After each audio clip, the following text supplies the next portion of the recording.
অনেকদিন পর আজকে একটা ব্লগ শেয়ার করছি।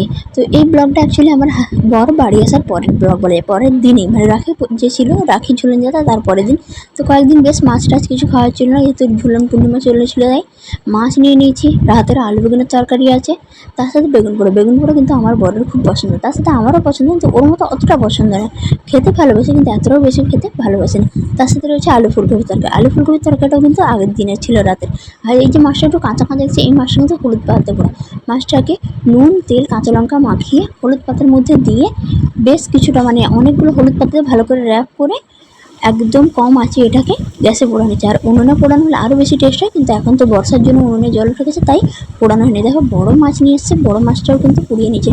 এই ছোটো মোরলা মাছগুলো কিন্তু এখন বাড়ির আশেপাশে বিক্রি হচ্ছে, যেহেতু বর্ষা দিন তাই মাছ পাওয়ার সমস্যা নেই গ্রামে। আর ছোটো ছোটো দেখো পটলের মতো সাইজ পুরো শশা, এগুলো কিন্তু দেশি শশা, খেতে অনেক টেস্ট হয়।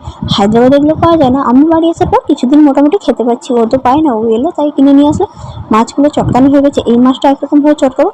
তার সাথে বাড়িতে বানানো চপ, অনেকদিন তো বাড়িতে চপ বানানো হয়, বাড়িতে সেরকম একটা চপ বানানো হয় না। আজকে কিন্তু আমরা ঠিক করেছি কোনো রকম রুটি খাবো না, সব খাবো মুড়ি।